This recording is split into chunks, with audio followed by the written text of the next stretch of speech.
Hello everybody!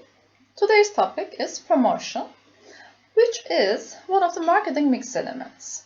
But you see here it's written Integrated Marketing Communication, or IMC in short. I will explain why we call this element as IMC, but later. And now I want to start with our mini case, Geico. I hope you already read this case before watching this video, because it is really late for you to watch. Okay, in the 1930s, Leo and Lillian Goodwin started the Government Employees Insurance Company, Geico in short. Geico was only selling auto insurance for federal employees and military personnel. Since it has a single product or product type, operational costs were quite low. Okay, in 1996, after Geico was completely bought by Warren Buffett's company, Geico's new owners wanted to target new markets and accelerate its revenues in this way. But there was a little problem, which is the auto insurance market was already mature. Remember another case that we discussed in the past, Under Armour. Kevin had also faced with a mature footwear market. Well, there were very well-known competitors such as Allstate and State Farm in this major market that we are, of course, in Turkey we are not familiar with. Another problem was that many prospects in this major market didn't even know about Geico, and even if they know about its name, they have no idea about on how to pronounce its name. Okay, Geico's marketing department with its advertising agency decided to start an aggressive advertising campaign. And here, okay, an advertising campaign that could increase awareness of Geico, bring in new customers, and result in profitable growth. The key idea was using an animated talking lizard to get attention and communicate the firm's message. In these ads, Geico named talking lizard, let's say, was saying that I'm Geico, not to be confused with Geico, that can save you hundreds on car insurance. So please stop calling me. Okay, I want to just play this short video for a short while.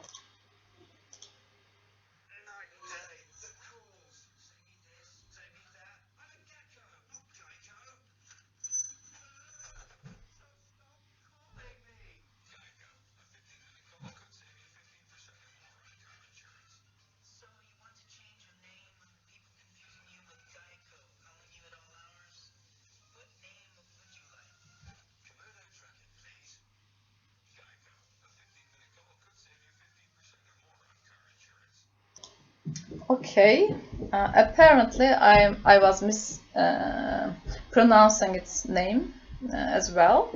It's Geico, not Geico as I pronounced. So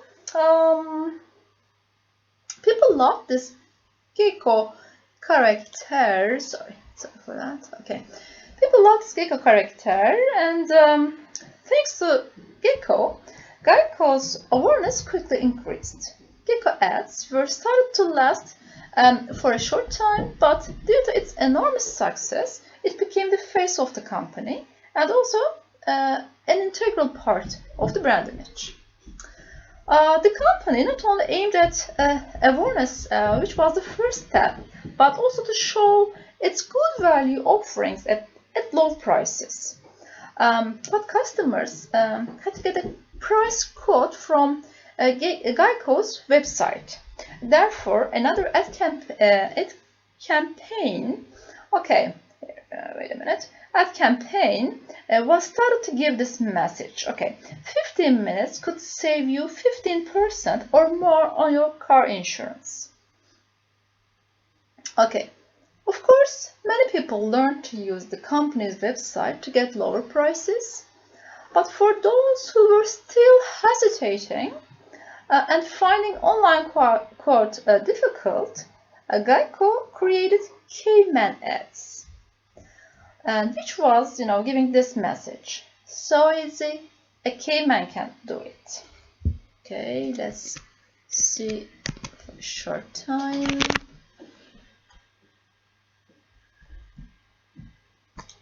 It's so easy to use Geico.com.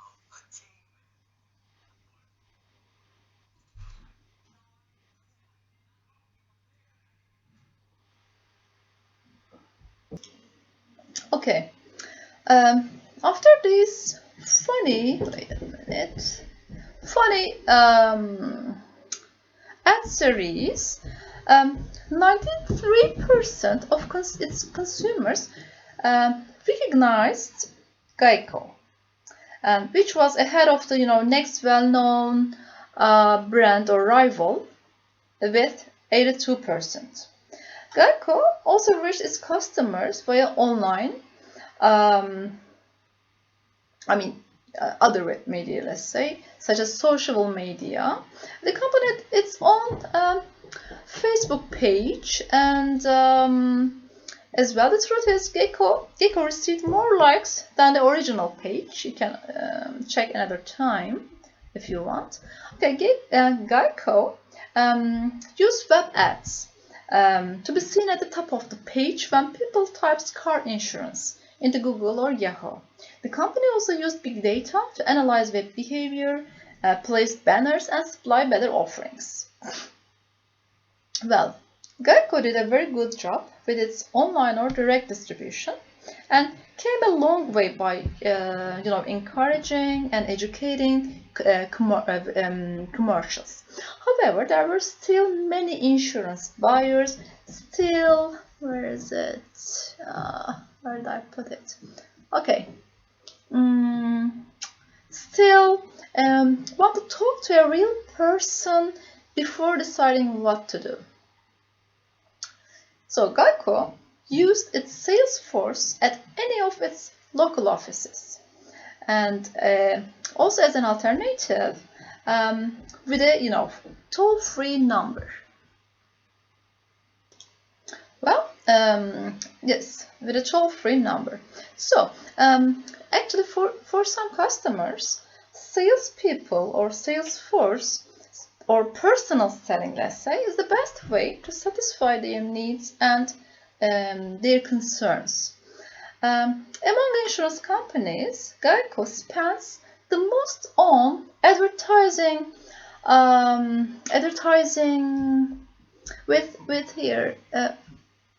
$1 billion a year, and which helped the company gain. Yeah, it's written here. Gain 11.9% market share in 2017, when I last checked, let's say, and this makes Geico the second largest car insurance company. And I also want to remind you that its market share was only 3%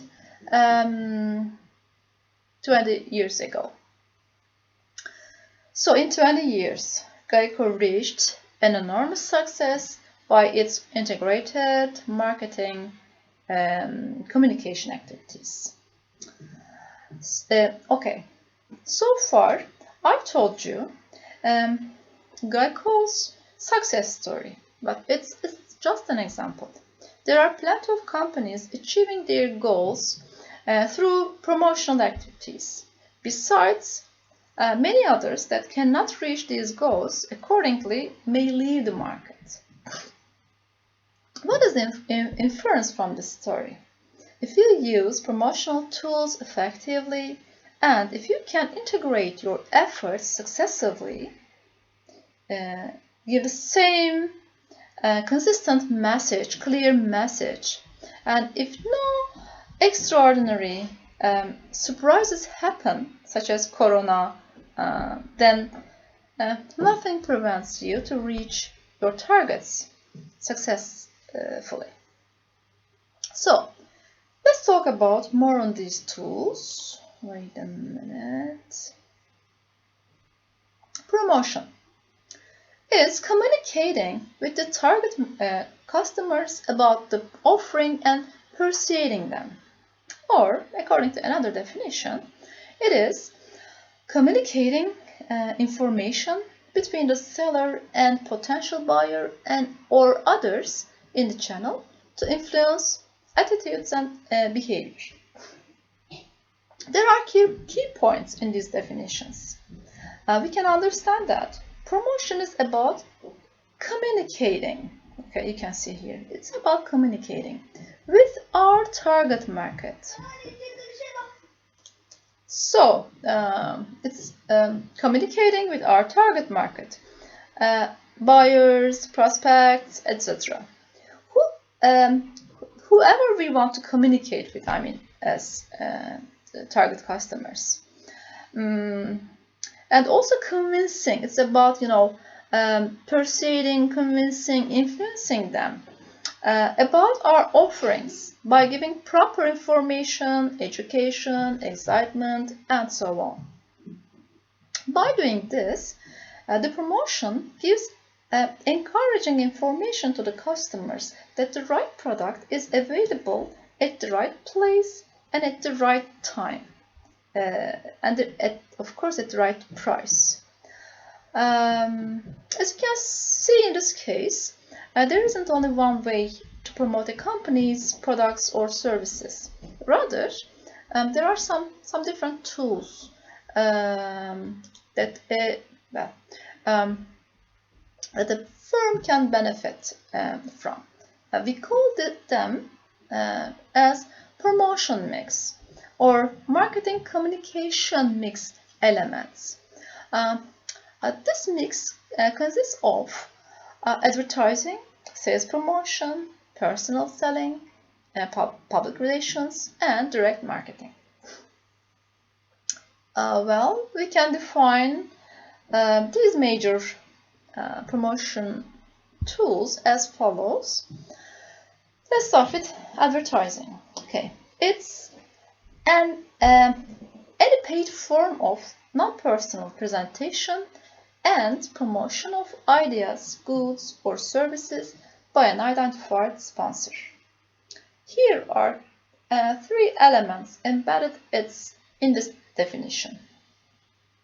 Or, in another word, a promotional tool can be counted as advertising if it involves these 3 characteristics. It should be a paid form. I mean, if the company gives some money in return to advertise its offerings, and if it is done by, not done by personal but non-personal, I mean mass media, and when we know who is behind this advertising, so we can call it as an advertising tool. And geckos, gecko and caveman ads are typical examples for that. Actually, you very well know what an advertising is, online, offline, or on any platform, outdoor, etc. So we can say that 1 out of 5 is in your pocket now. So let's move on. Okay, when a company ensures that its brand or offerings are widely read or heard by many people, thanks to mass media, and when there is no money involved, it is possibly public relations. In a proper definition, Public relations refers to building good relations with the company's various publics by obtaining favorable publicity, building up a good corporate image, and handling or heeding of unfavorable rumors, stories, and events. Here are also some key elements to emphasize. In public relations, actually the public here, the public word is not everybody, doesn't mean everybody in the society. On the contrary, the word refers to specific groups of people that the company cares about. Accordingly, the public might be the target market with patrons, regular customers, and prospects, possible customers, neighborhoods, politicians, stakeholders, and so on. So there are many publics here. Not the whole society, not the whole world we are talking about, but a very limited and targeted people is our topic, or company's issue in consideration.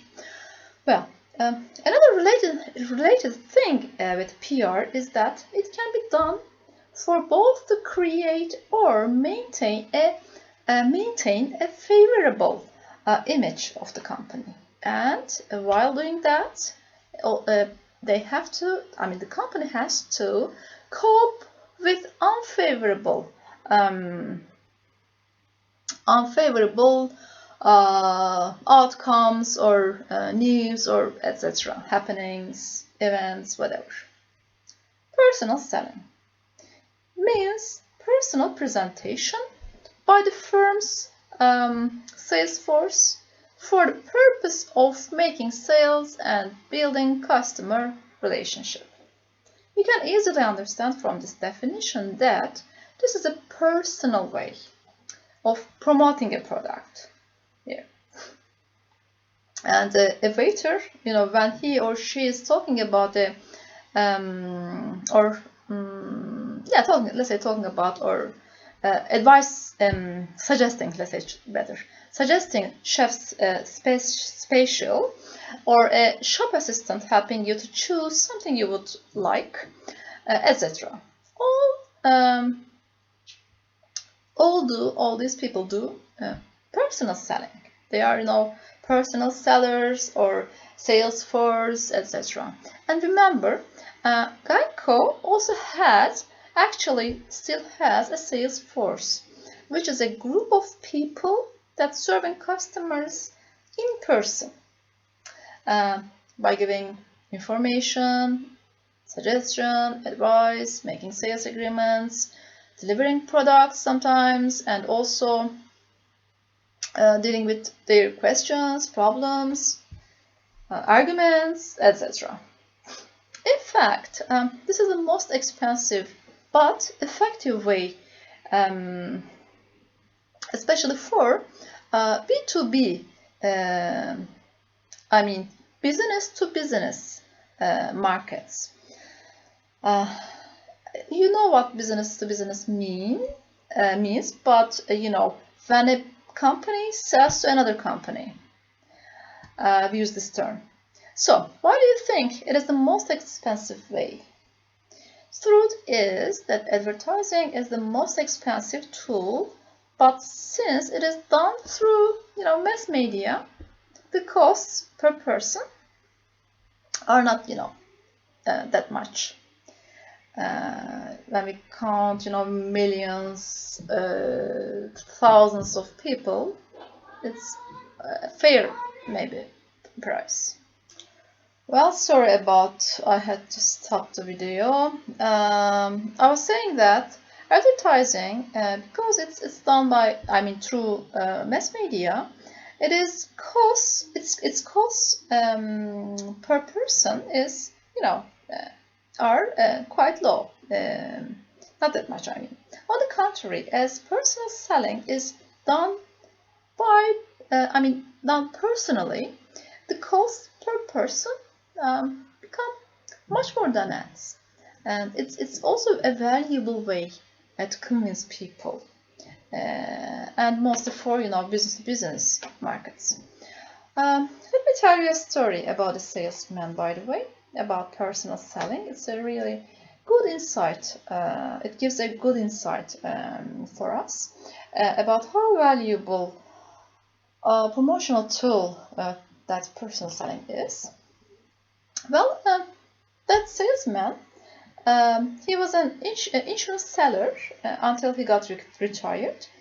Once, Robert Caldini, wait a minute, I put here. Robert Caldini, maybe I've told you about him before, but I'm not sure about it. He's a psychologist and a good writer, by the way. Writer of two amazing books, Influence, The Psychology of Persuasion, and another one is Pre-suation. İlki İkna'nın psikolojisi olarak çok güzel bir çevirisi var. Muhteşem bir kitap, tavsiye ederim. Çok önce yazılmıştı. İkincisi de İkna'ya açılan kapı olarak çevrilmiş Türkçe'ye. Yakın zamanda basılmış. O da çok karga bir kitap. Well, I highly suggest you read both of these books. Not only for convincing others to do or not to do something, but also to be a wiser consumer for yourself. So this salesman was a winner. He sells as much as insurance that nobody can pass him over. And even when he's ill and lying lying in his hospital beds, he didn't let anybody break his record. Therefore, Caldini just understand how he's doing this, how he achieved this success. He joined some of his meetings with his customers or prospects, and surprisingly, he sees that salesman, after getting into the customer's house, but before he shows the necessary papers or necessary something, let's say, to the prospects, he apologizes for being so stupid to forget some documents in his car, and asks the keys not to interrupt them while they are looking into some other documents. I mean, while he was occupying them to read or to do something before he comes back. So, tell me, why is he doing that all the time, by the way? Any idea? Okay, let me ask this in another way.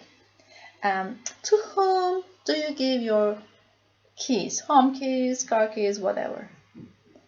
Yes, someone that you trust. Of course, this is the key answer. Therefore, he thinks that if the customers, or the prospects or people, voluntarily give their keys to him, even just for a moment, they cannot contradict themselves. Accordingly, they will keep trusting him on anything. Consider this just like opening a door, locked door. Well, after that specific moment, he returns home actually he returns, let's say, his own home by making his agreements. There are many other ways to convince people, by innocently or sneakingly. If you want to learn more, it's just like it would be an advertising as well, but you can read his books, and these books will also prepare you to another course. I'm still promoting these books. I keep promoting them. These books will also prepare you to another course, which is my another course. It's consumer behavior that you will get at the third degree. Okay.